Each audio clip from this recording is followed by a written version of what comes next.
আমার বান্ধবীর বাসার লোকজন দেখলে ভাববে কি তুই ওর সাথে টাঙ্কি মারার জন্য দাঁড়াচ্ছিস। ওর বান্ধবীর সাথে আমি টাঙ্কি মারবো? আমার হাতে তো সময় নেই। যা এখান থেকে। বড়দের মাঝখানে থেকে তুই কি করবি? আমরা বান্ধবীর একসাথে অনেক বিষয় আড্ডা সত্যি। কোন বিষয়ে আড্ডা দিচ্ছি আমরা কিন্তু জানি। আমরা ছেলেরা একসাথে বসলে ওসব নিয়ে কথা বলি। তোদের ফালতু আলাপের কথা বলতেছি না। আজকে আরেকবার ভদ্র হয়ে বলতেছি, কখনো আমাকে পোলা পাইনি বলবে না। তুই আগে থেকে আমাকে আপু বলে ডাকবি, যেন মানুষের মধ্যে কোনো কনফিউশন না হয়, ঠিক আছে? ইংলিশে গালি দিচ্ছিস? হ্যাঁ, ইউনিভার্সিটিতে পড়ার জন্য যা। ইন্টার শেষ দেখবা না। আমার কাছে তোর ইমপ্রেশন ভালো হওয়ার কি আর খারাপ হওয়ার কি? পচাগন্ধ আসলে তুই তো বলবি গোসল করার পারফিউম না বলবি না? তুই গোসল না করলে বলবো না? তুই বলতেই পারিস। শোন না, হ্যাঁ বল। সবসময় না ফাইজলামি ভালো লাগে। আমাকে নিয়ে আসছিস, সাথে রেডি আসছি, কাছে রেডি আমি দিদি। বলতেছি দাঁড়া। ছোট ভাইদের কাজই তো এটা, বড় বড় প্রেম করবে আর ছোট ভাই ডেটিং এ হেল্প করবে। আমি এখানে তাদের কি করবো? আরে না, চকলেট খাও। হ্যাঁ চকলেট খাও না। যাওয়ার জায়গা না থাকলে তুই এখানে থাক, আমরা সাথে তাই না?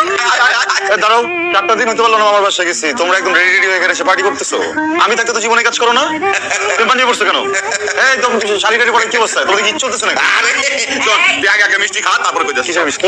হ্যাঁ বলো। খবর হলো মেয়ে বিয়ে ঠিক। ছেলে খুব ভালো ইঞ্জিনিয়ার, ফ্যামিলিও খুব ভালো।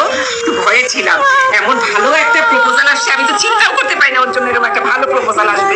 তুমি লাই দিয়া দিয়া মাথা তুলে রাখলে, কিন্তু আমার একটা বিশ্বাস ছিল যে আমার মেয়ে একটা করে পুরোটা যাই করুক, এই মেয়ে কোনো কিছু করতে পারে না।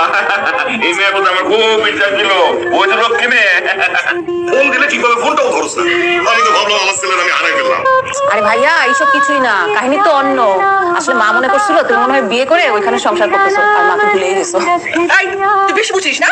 না রে, আমি এগুলো কিছু বলি নাই। ওমা কেন, তুমি তো এটা বলছো যে ভাইয়া বুঝি ওখানে প্রেম করে বিয়ে করে সংসার করতেছে, আর তোমার ভুলে গেছে। ও বাবা, তোমাকে তো বলতে ভুলে গেছি। আমি একটা পাওয়ার গ্রিডে অ্যাপ্লাই করছি, বুঝছো? আমার 2-1 মাসের ভিতর জবটা হয়ে যাবে, অ্যাসিস্ট্যান্ট ইঞ্জিনিয়ার পোস্ট। তাই নাকি?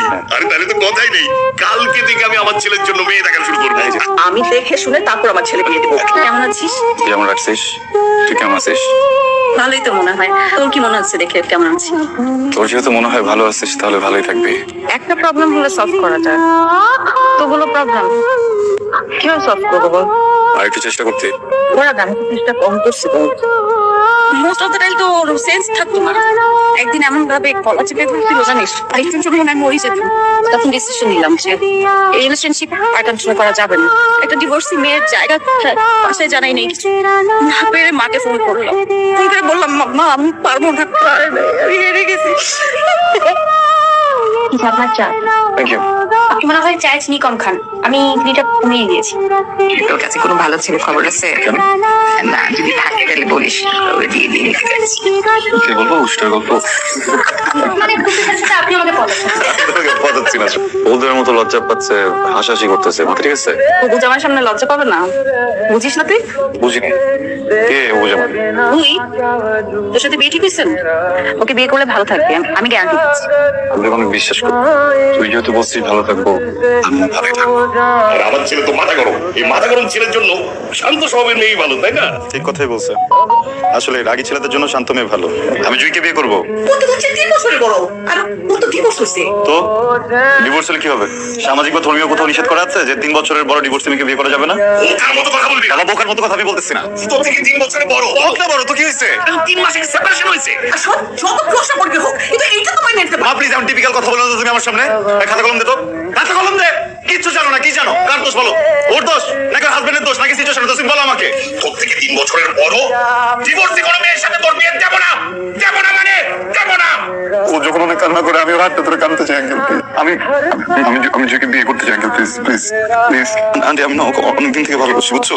আমি তো তোমাদেরকে অনেক সম্মান করি, তোমার তো পরিবার আমার। আমি আমি না বলতে পারি না কখনো তোমাদের সামনে। প্লিজ ওকে ওকে আমার সাথে বিয়ে দাও না, দাও না প্লিজ। জুই, এক জীবনে মানুষ বারবার ভুল শোধরানোর সুযোগ পেয়েছিস। কেউ একজন তো আছে যে চাই তুই আমার সাথে, তাহলে এত কিছুর পরেও কেন আবার ওই একই সিচুয়েশন আমরা দাঁড়িয়ে আছি বল? তোর চোখে আমি কবে ম্যাচিওর হবো বল? কবে হবো? আমার চুল পাকলে, আমি মরে গেলে, অনেস্টলি একটু আমাকে বল, নিজেকে জিজ্ঞেস করে তুই আমাকে ভালোবাসিস নাকি বাসিস না? ভালোবাসি।